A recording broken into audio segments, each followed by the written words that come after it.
Never thought I'd live in Laguna Woods. Never thought of moving into the old folks' hood. My friends all laughed, told me it'd be a bummer. But now I'm living in an endless summer. Yeah, these are the tales from Laguna Woods. I'm telling tales from Laguna Woods. Yeah, life in Laguna Woods. I'm telling tales from Laguna Woods. Hello. February is the love month. Valentine's Day is in February. On this episode of Tales from the Woods, we're doing something a little different, and we're calling it Love in the Woods. Mary Zolli, who plays Lauren, and myself, Cheryl Stritch, I play Annie, will be interviewing our cast. We're going to let you see the real people behind the characters they play. Some will be on air with their real life partner, and others will be on telling their story. We're going to find out how it was that they met, and of course any fun story they want to add. So let's get started. We have Karen Elliott Taylor and Martin Taylor here. Karen, who do you play on the show? I played Jackie. And how long have you guys been together? We're going to have our 5th wedding anniversary September 1st. So what do you want to tell us? How did you meet?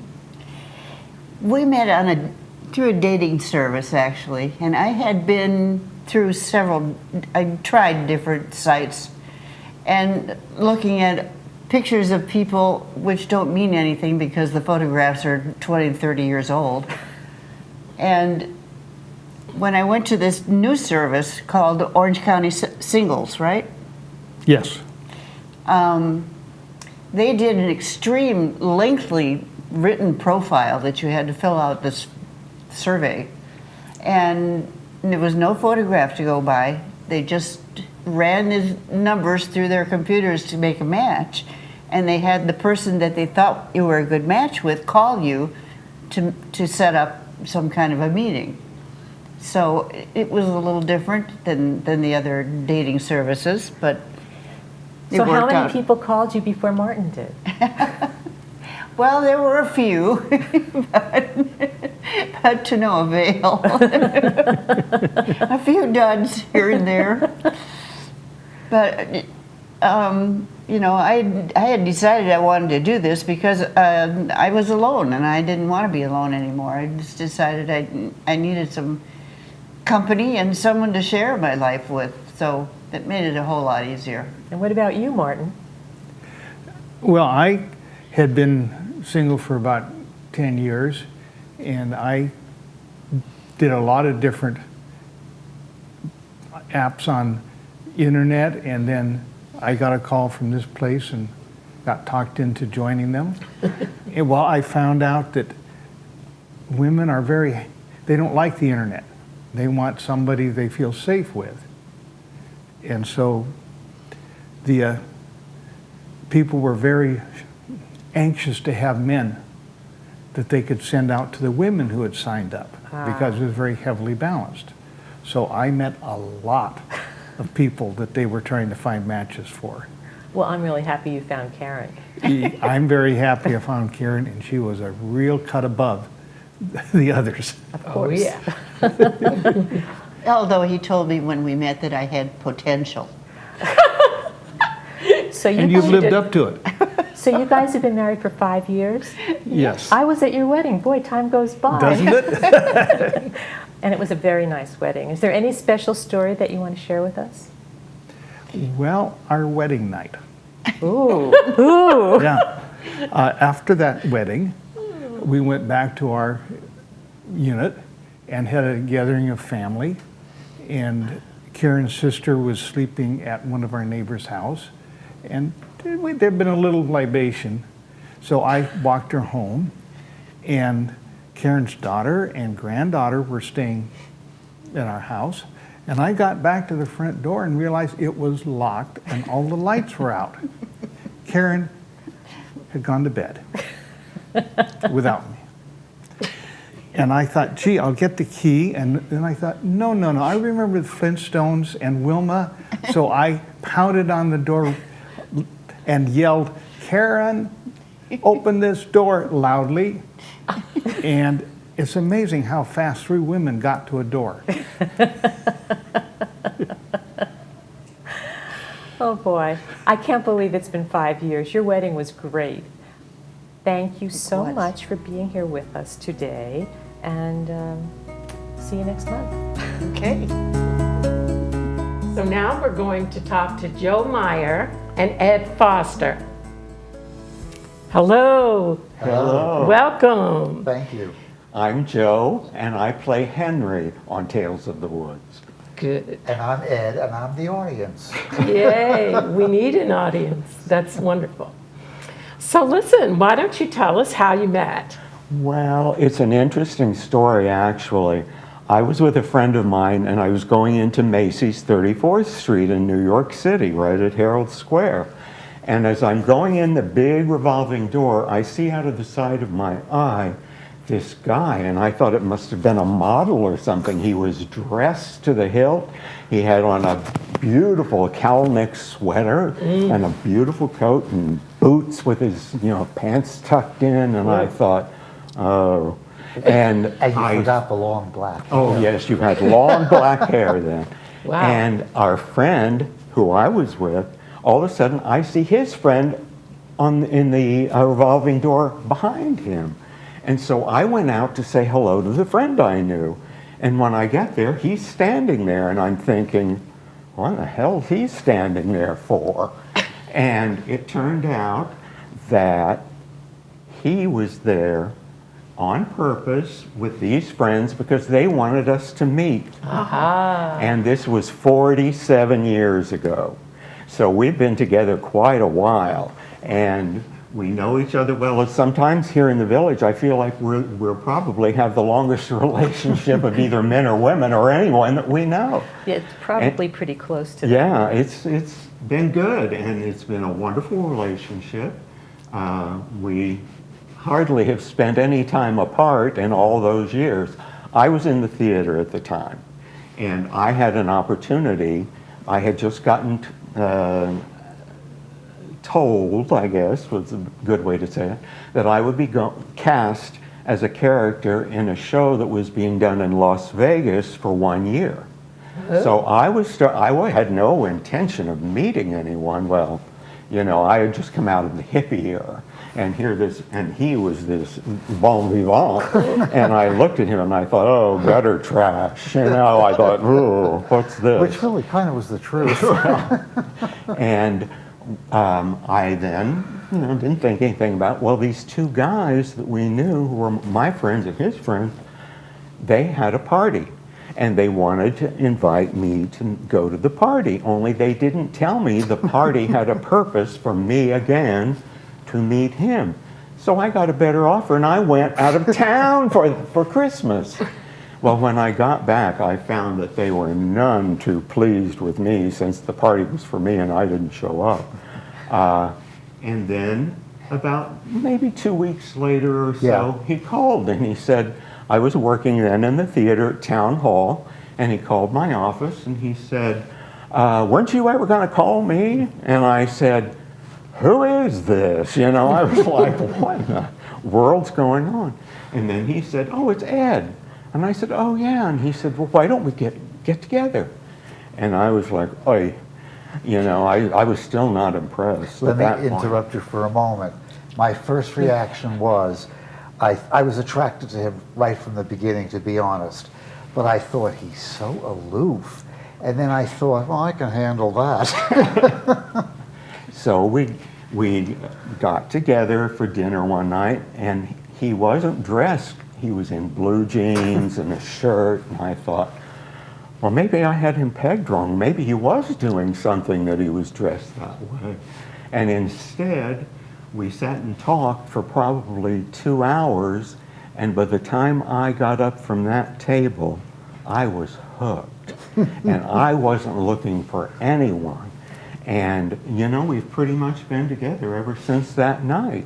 A week later, he moved in with me in So my this is apartment. 2 weeks after you met? 2 weeks after we I met. don't waste any time. Guess not. Wow. And I thought, you know, I don't know what I'm going to do about Vegas, but finally I decided that you don't get to meet somebody that you like so much and that is so good. And so I just put that aside and I said to Ed, I'm not going anywhere, because in gay years, a year apart is like 50 years for a straight couple, if you can imagine. And I said, I don't want to give this up. And so I didn't do the show. I found a new career. I left Town Hall, which is where I was working, and I said, well, the only thing I'd ever wanted to do other than that was being in the airline industry. And so I changed careers. I went back. I took some courses at NYU in travel and tourism management and did all these different things. And lo and behold, I found a job with the airlines and went up from there. When I retired, I took an early retirement, which I regretted after I did it. I retired when I was 56, 57, and then he was still teaching. He had become a school teacher, and he was teaching. He couldn't retire for a couple more years. Right, 2 years. And we had a home in Palm Springs, so I came out to Palm Springs and moved out there because he was going to eventually be there. And he came out on every vacation and for the summers, and we talked every day on the phone. He filled me in on what was going on there, and I And you were in did the Manhattan? same. No, at that point he was in Miami. Oh, Miami. We had relocated to Miami. I had gotten a job with Carrier down there. So they transferred me and I went. And then I moved on to the computer side of the airline industry, and I worked for many years for a company that handles the computer systems for 285 airlines around the world. So I just want to ask you a question. Sure. When did you guys get married? Well, that's interesting too, because in Miami, there was a woman named Anita Bryant, if you remember, in Florida. The orange lady. And she created such an upheaval in the gay community in Miami that the city of Miami made a special exception, and gay couples could apply for domestic partnership. So we immediately went for it, and we had been together at that point maybe 12, 14 years. Yeah. So we've been actually registered. We've had all our checking accounts together since the very beginning, the savings accounts. We signed every lease together because I was out. Right. And I was proud, and I had gone through all of the things in New York where we marched in the Little Ritz firehouse where the gay units started and all that began. He wasn't at that time. He lived with his mom and dad, and his first home away from there was with me. And I got to know his... And as being a school teacher, I couldn't be as out. You know, it's at that point, the time rather, it was not at that a time. good Not thing at to that do. time. Right. So that was one of the reasons that I kind of had to be careful. Right. But a really special part about our meeting was I got to know his family. I had never been exposed, coming from Indiana, to a Jewish family. And they immediately took me in like I was one of their own, his aunts, uncles, cousins, everybody. Within 3 or 4 months, we spent as much time with his mom and dad, you know, going to dinner and doing things together as we did with our friends. Oh, that's And wonderful. it was, I've never had such a relationship as I had with his family. I was very fortunate growing up. I came from parents that truly loved each other and loved the 3 of their children. So I was aware how special it was. And I grew up in a scandal. My parents divorced when I was like 6 years old in Indiana. My uncles thought my mother had lost her mind, you know, so I was in a totally different world. I grew up very young. You know, this is very interesting, and I hate to cut it off, but Okay. I have to cut it off. So thanks so much, right? Yes. Sure. Thank you. This has been great. hearing your story, because I didn't know all this. And I Most can people see, don't. I can see you guys have had a wonderful life together. We have. Indeed. So this will be on next month on our Tales from the Woods in February. Good. Thanks, guys. Thank you. You're welcome. Thank you so much. I'm very happy to have Cheryl Baker here to tell her story to us today. Hi, Cheryl.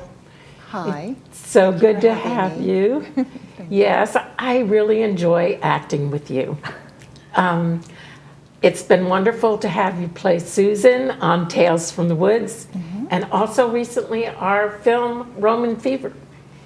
Yes, I enjoyed that too, Mary, very much. Good. Well, we're here to hear about how you met your husband. Okay. Well, it's a cute story, I think.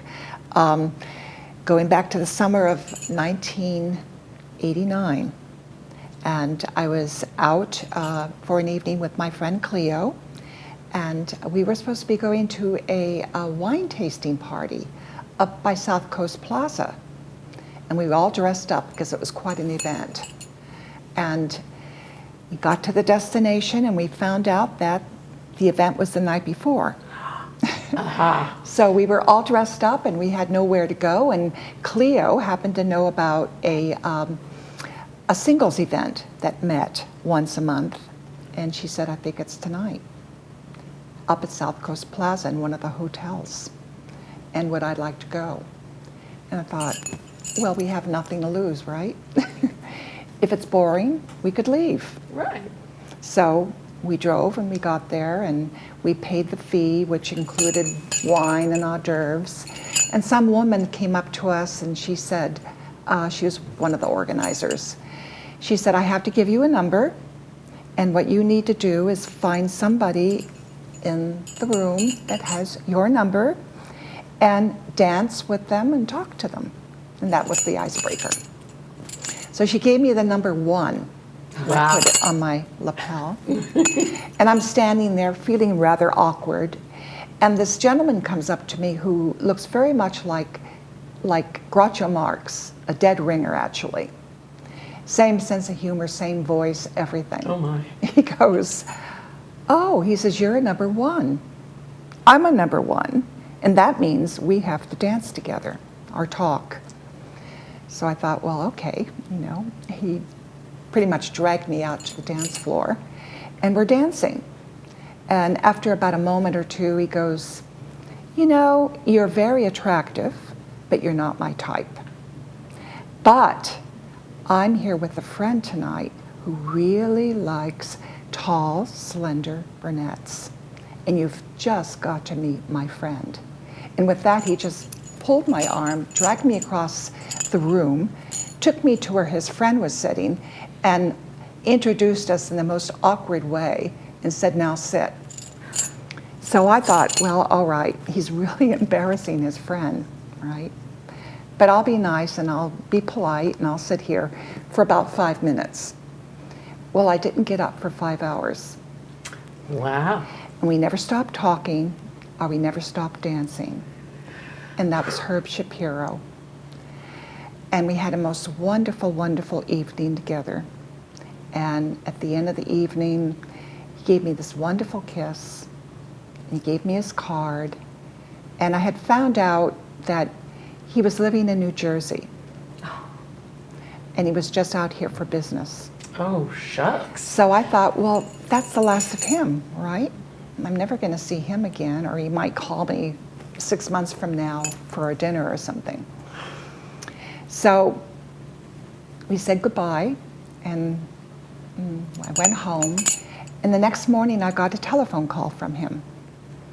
And he said he was flying back to Jersey that day, but he was going to be back in about 3 weeks.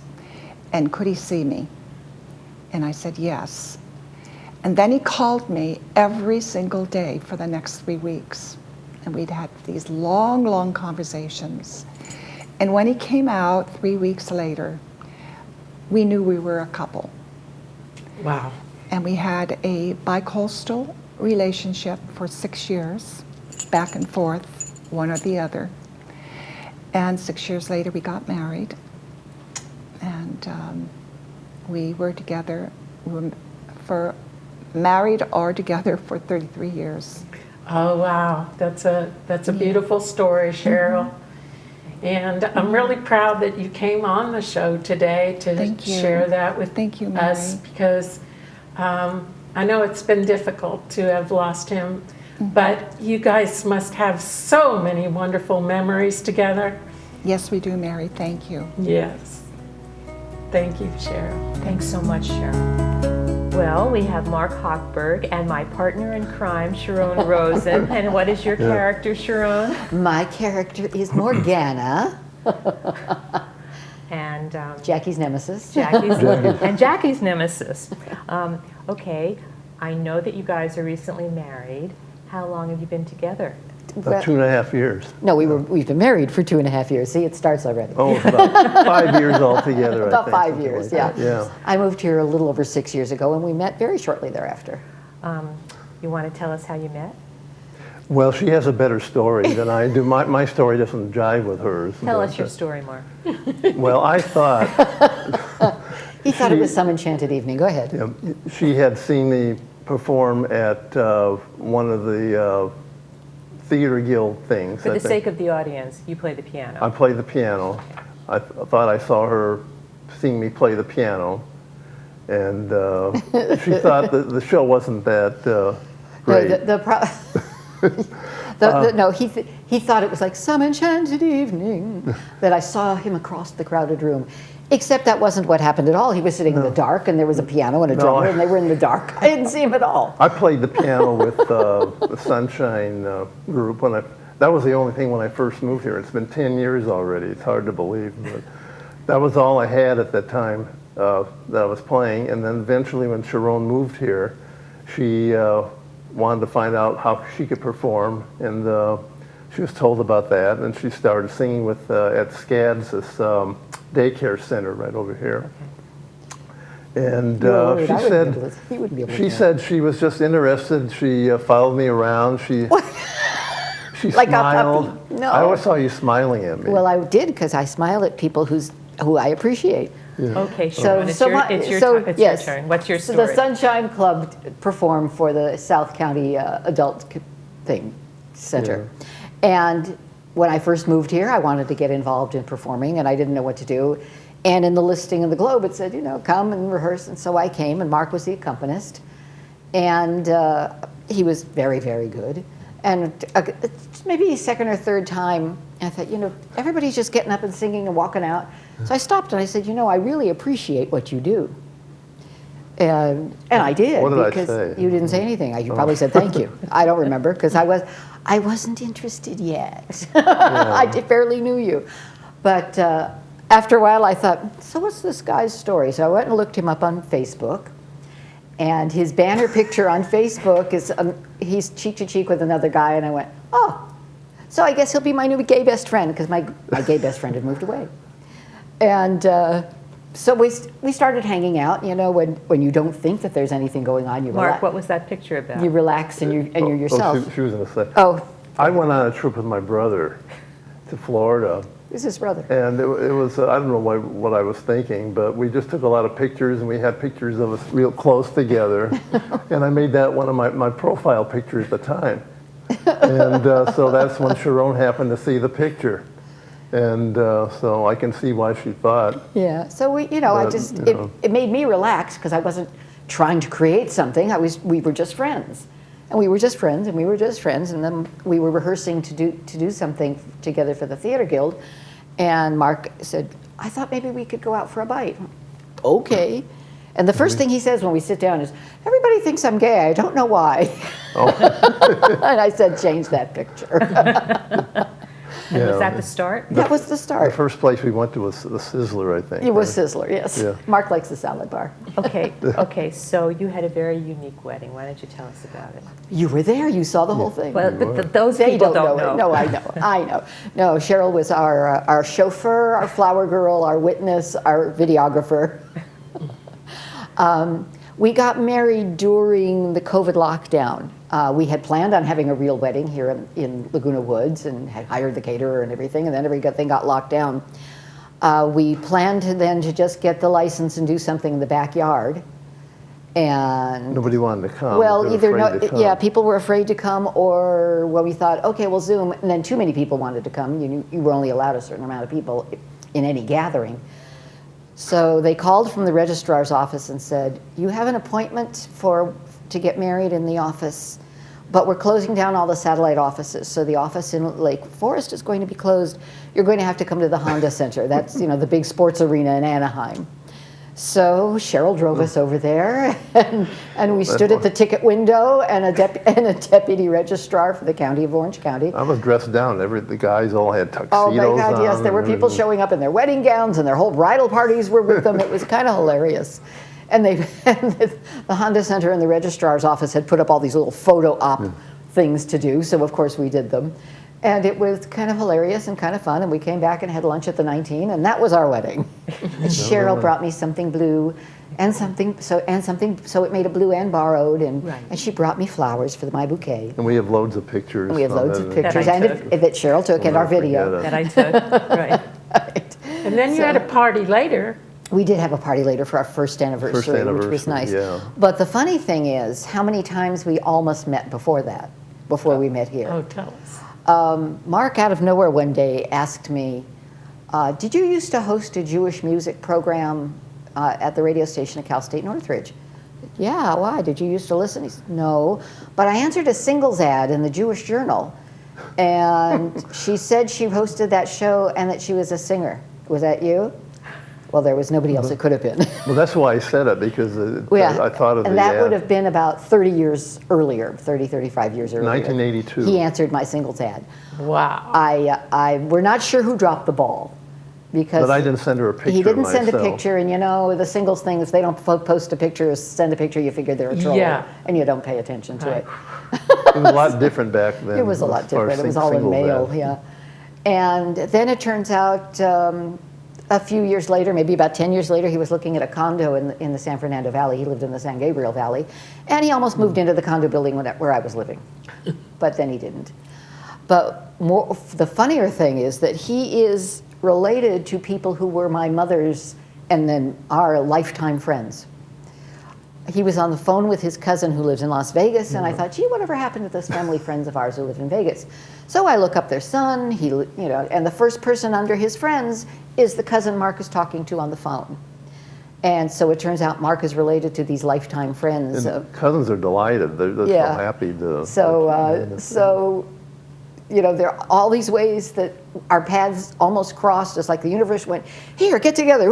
Oh, that missed. You know what? And I wasn't looking for anybody. I dated a few people, women that I met, but there was no chemistry really in it. And I wasn't looking for anybody either. When I moved here, my cousin said, you're going to meet somebody. And I went, I'm not looking. I'm done. I wanted a done change dating. in my life. I wanted, both of us didn't want to be alone anymore.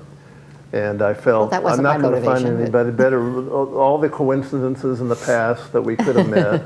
There's no And one I better just- than Sharon. I just felt that it was the right thing to do. We had so many things in common. You're right. Yes. That, You're right. Absolutely. A mutual friend of ours who will remain nameless, when Mark told her he was interested in me, she said, you could do worse. High praise indeed. So thank you so much. She enhanced my life. I am it's just, I He am is the so sweetest. happy that you guys are together. It really is wonderful. Thank you. And I've really enjoyed my friendship with you guys. Thank you, and likewise. And collaborating and being able to attend your wedding. Karen Elliott was just on, and I went to her wedding too. So did we. So there's magic here in Laguna Woods. Magic. Anyway, thanks a lot, guys. We gotta. Thank you. Thank you, You'll be Sharon. on in Thank you. February. Okay. And now we're going to talk to Dawn Vasco. Hi, Dawn. Hello. I'm really excited that you've joined the cast of Tales from the Woods, and you play Pauline. Pauline. Yes. All right. Well, we'd also like to hear about your personal life today. So, would you mind telling us a little bit about how you and your husband met? We met October 24th, 1990. It was a Wednesday, And I'd come home from work and I just wanted to relax and, unwind and not do anything. And then I get a phone call from my girlfriend. You have to come with me. I can't go to this function all by myself. You have to. I says, no, I'm too tired. I just want to relax. We both got to work in the morning. No, I can't do this by myself. You must come. This was the grand opening of the Waterfront Hilton in Huntington Beach, and it was invite only.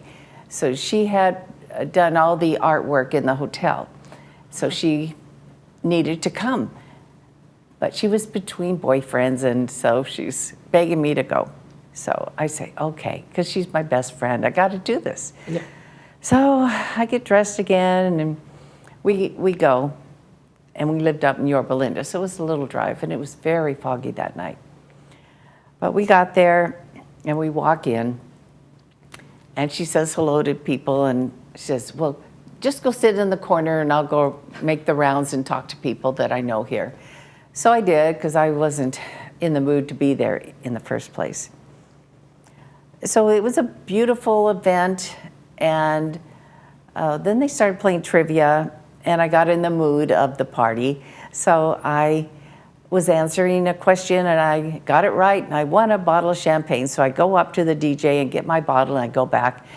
And my husband, Ivar, which I didn't know, he was doing the same thing, but I never noticed him. But later on, he told me he saw me when we first came in, and he was keeping an eye on me. But all night, I wasn't prepared to find anybody, and I just ate the food and enjoyed watching other people. And then it was time to go, and my friend says, well, I want to say goodbye to the owner, and let's get going.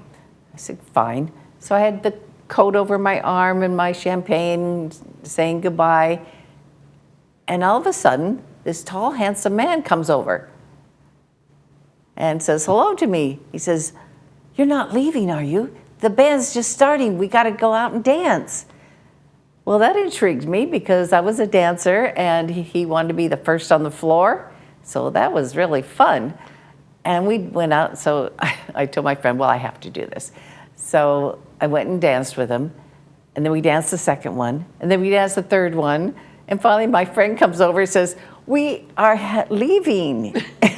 So he comes back over with me and gives me his card and says, this is who I am, and I'd like to see you again, and asked for my number. I gave it to him, and he says, I want to make sure you got home safely because it was very foggy that night.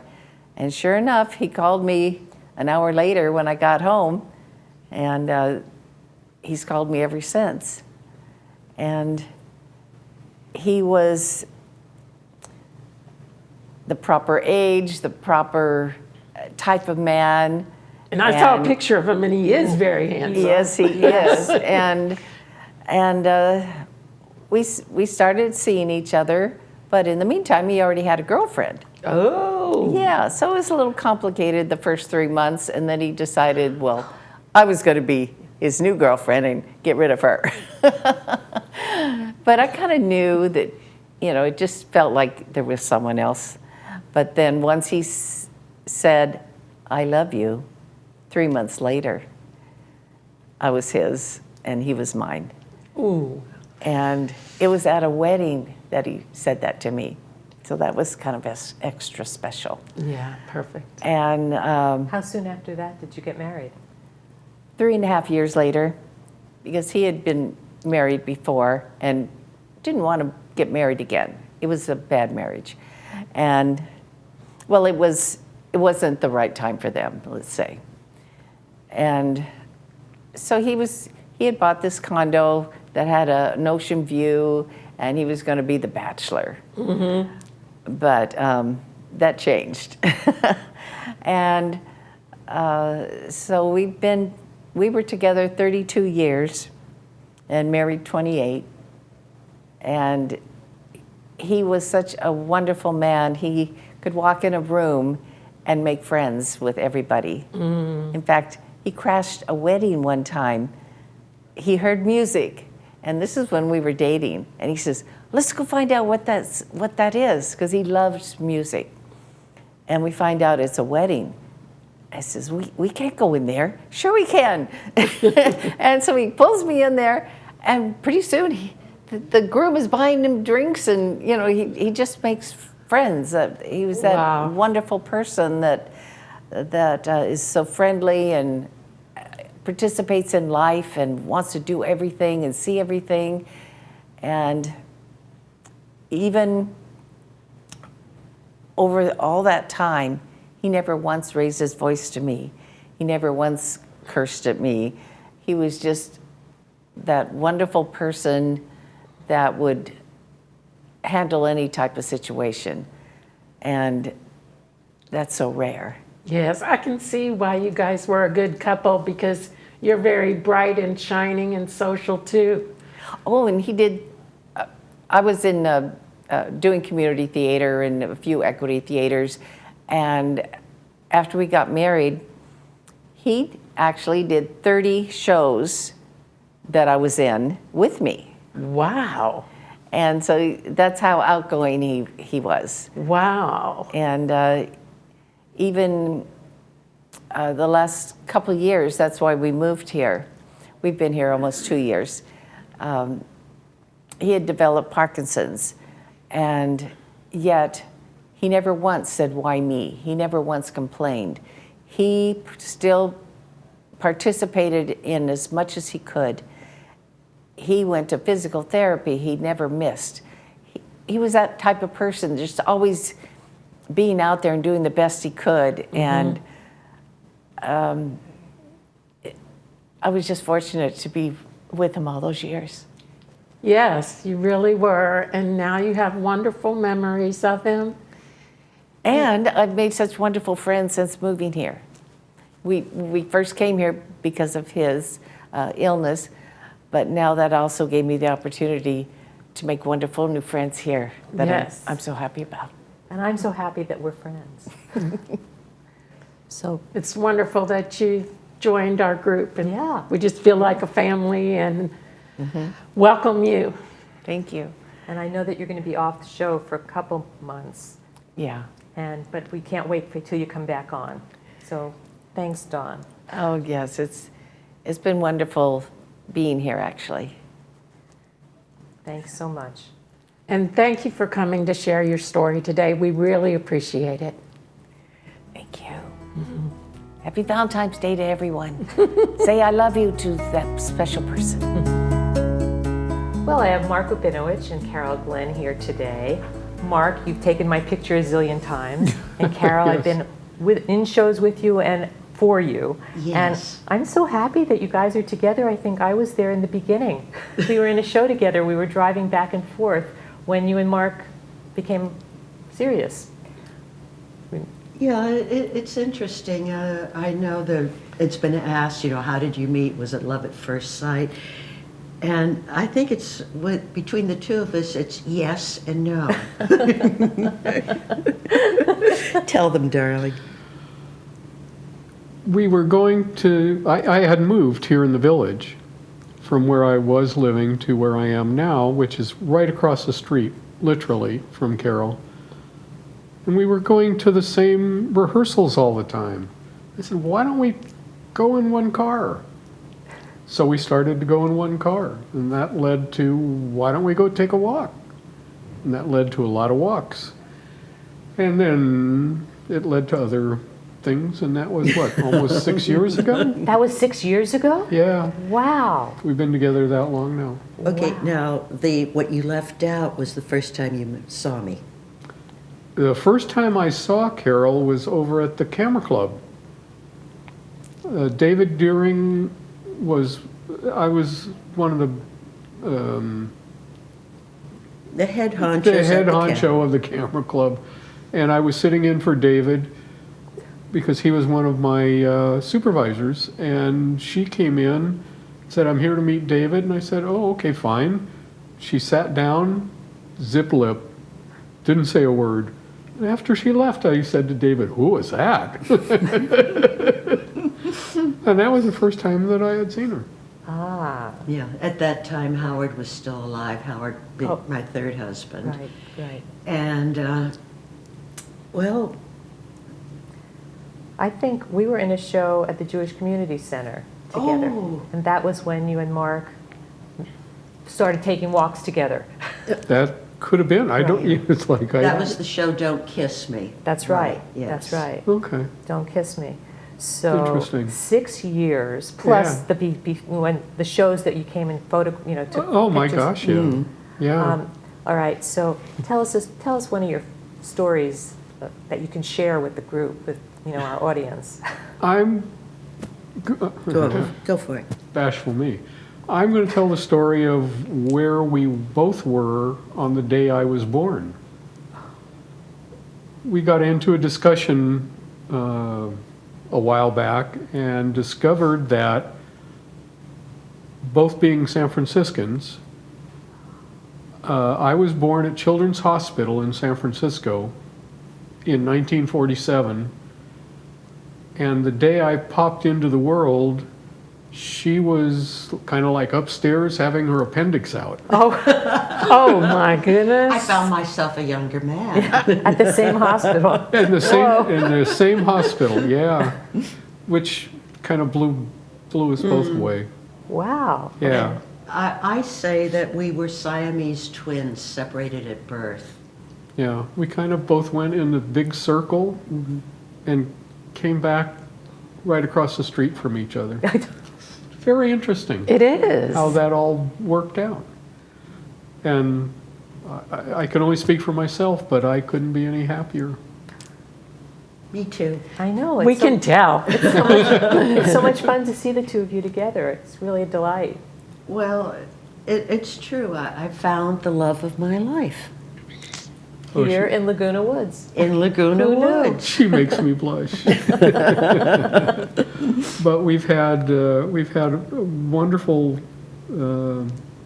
time together in a lot of ways, and sometimes you just meet the other glove, and the hand goes into the glove, and it just works. So I have to say this one thing while I'm thinking about it. For those of you in the audience who have seen Carol on stage, Mark is there, but he's the stage manager. So actually, he's on stage more than anybody. he's taking care of everything backstage, concerts, shows, you name it. So Yeah. they're both there all the time, and we're really lucky here to have both of them. Yeah, well, I think of some of the times that we've worked together. We were doing Dracula, and I was playing Renfield, and Mark was flying the bat, and so we had to work on that, and I would cue him for the time when the bat would come flying in, who was Dracula having transformed into the bat.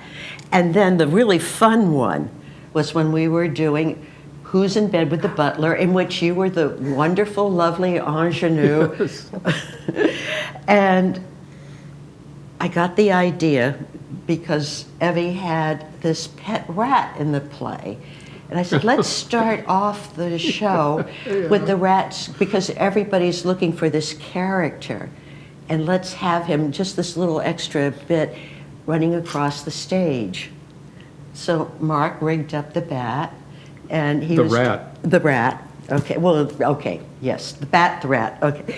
And I was talking to somebody else, and all of a sudden, he's chesting the rat, and out of the corner of my eye, standing in front of the stage, I see this furry thing running across the stage, and I went, She went up about 5 feet straight up. And she wasn't happy with me at that moment. But then you were taking a shot of us for, was one of the radio shows, and I'm in the audience with the cast, and John Kelso says, Oh, gosh. he turns to Mark, who's shooting the picture. He says, is it okay if I put my arm around Carol? And I looked at John and I simply said, mine? And that was the end of the conversation, and that really kind of moved everything along. Except he said, mine. So, yeah, the theater has played a large part. Mark, you worked your way up in the theater. First you were the Oh, yeah. photographer, and then we needed somebody to help with the rat and the Yeah. other things, Yeah. and the rat and the bat. So they pulled you in, and then became the stagehand, Yeah, and then you became the stagehand for GRF, I still am. and you still are. Yeah. And Carol is the program director for Old Pros. Yes. And I forgot to mention that she plays Deirdre.